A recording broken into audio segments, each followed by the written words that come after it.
Ferrari are heading into the Austrian Grand Prix with what could be the most important technical upgrade of their season, and if it performs the way many insiders believe it can, Mercedes and Red Bull may suddenly have a very serious problem on their hands. After Lewis Hamilton's sensational first Ferrari victory in Barcelona, the Scuderia are not backing off for a second. Instead, they are doubling down by bringing an updated 0.67.6 power unit to the Red Bull ring, paired with a newly developed Shell fuel designed specifically around this latest engine package. This is not just a routine step in development, and it is certainly not a minor refinement, because at the center of it all is Ferrari's extreme hot engine concept, a philosophy that pushes combustion temperatures to levels most rivals would consider too risky to chase. The heart of that concept is a steel alloy cylinder head, which allows Ferrari to run far more heat inside the combustion chamber than a traditional aluminum design could tolerate. In simple terms, that means Ferrari can run more aggressive combustion conditions, generating greater pressure and burning the fuel more completely. And under the 2026 rules, that matters more than ever because fuel flow restrictions mean teams can no longer rely on simply using more fuel to make more power. The only real way to unlock performance is to extract more energy from every drop that is already allowed. And Ferrari believe this hot engine concept may be one of the most effective ways of doing exactly that.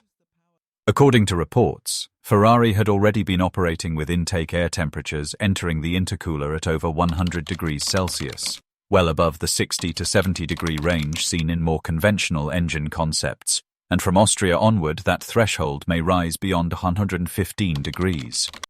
In Formula One terms, those are extraordinary figures, and they explain why this upgrade is being talked about with so much intrigue. Without the steel cylinder head, this would not even be possible, because aluminum would simply struggle to survive those kinds of extreme thermal loads over race conditions. The steel-based architecture is what gives Ferrari the freedom to push their engine harder, hotter, and potentially closer to the efficiency limit than anyone else on the grid. But the engine itself is only one part of the full package, because Ferrari have also worked closely with Shell to create a bespoke fuel that complements this hotter combustion environment.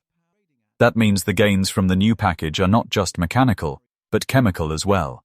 And that is exactly why it is so difficult to separate how much performance comes from the revised engine hardware and how much comes from the specially optimized fuel blend.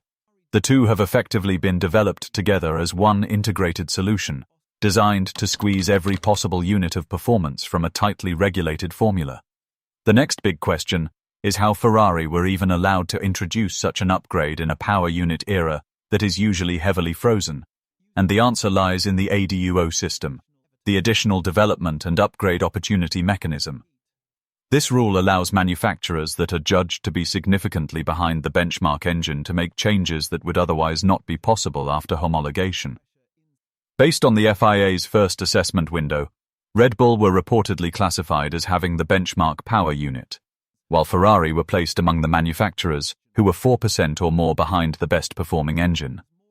Under those rules, Ferrari qualified for 2 engine upgrades this season and 2 more next year, and Austria is expected to be the first real deployment of that opportunity, with another step likely to come later in the year at Monza. That alone makes this story fascinating, but what adds even more drama is the political angle now forming behind the scenes.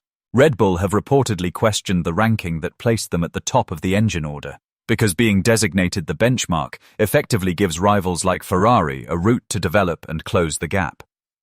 Whether Red Bull believe the ranking is technically inaccurate or simply dislike the idea of helping Ferrari catch up through regulation, the result is the same. There is tension around the system. But despite those questions, the ADUO process has not been paused, which means Ferrari's upgrade is still free to go ahead this weekend. And if there is one circuit where Ferrari would want to unleash this kind of power unit step, it is Austria.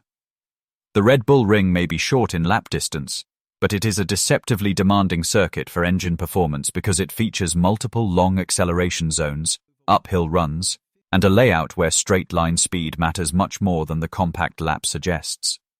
On top of that, the track sits at altitude, and that changes the picture even more. Thinner air means the engine and turbocharger have to work harder to produce the same level of performance, so any gain in thermal efficiency, combustion quality, or energy deployment can translate into a much more visible on-track advantage. That is one reason why Ferrari are believed to have targeted Austria, Silverstone and Belgium as critical races for this phase of their development, since all three reward strong energy management and raw power output.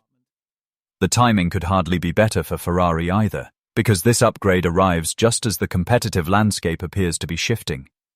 Hamilton's victory in Barcelona did not just give Ferrari a morale boost.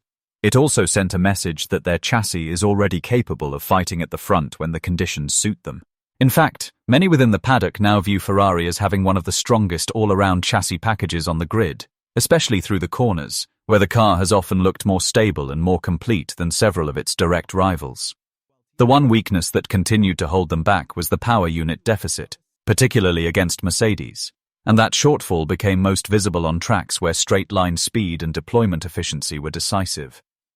Even rival voices have acknowledged that Ferrari would be an even greater threat if they had a stronger engine, and now that is precisely the area they are trying to fix. Hamilton himself has tried to keep expectations under control by saying that Ferrari are unlikely to erase the entire engine gap to Mercedes in a single weekend, and he has admitted there will still be circuits where the deficit remains obvious, especially those with very long straights. But he also believes Ferrari can make meaningful progress step by step, and that with the right chassis balance and race execution, they can already challenge more consistently while the engine package continues to evolve. In other words, Austria is not expected to be the final answer, but it could be the beginning of a much bigger shift. For Charles Leclerc, the stakes are just as high, because after recent setbacks and reliability frustrations, this is a chance to reset his momentum and get back into the fight with a cleaner, stronger weekend. Team principal Fred Vasseur has also sounded increasingly encouraged by Ferrari's recent direction, pointing to signs from Canada, Monaco and Spain that the team are building speed and understanding at the right time. Still, Ferrari's challenge will not come in a vacuum, because Red Bull are reportedly bringing a major aerodynamic package to their home race as well. That sets up a compelling contrast for the weekend, with Ferrari focusing on engine performance and Red Bull aiming to respond through aero development. It also means Austria could become a direct test of which development path makes the bigger immediate difference. If Ferrari suddenly look stronger on the straights while maintaining their usual cornering strength, then the entire competitive balance of the championship could begin to tilt.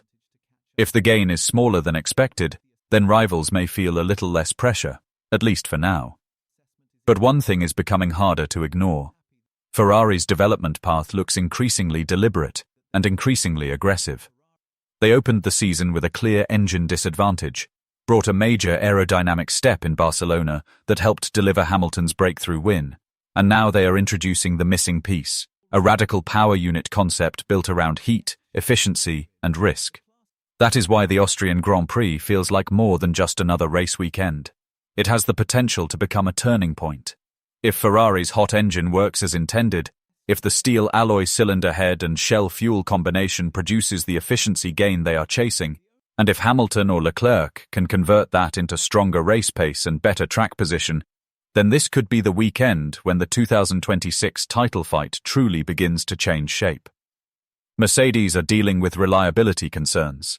Red Bull are disputing the very ranking system that gave Ferrari room to upgrade, and Ferrari themselves are arriving with momentum, confidence, and a technical gamble that could pay off in a huge way. So the real question now is not just whether Ferrari's new engine is clever, but whether it is powerful enough to start beating Mercedes more regularly.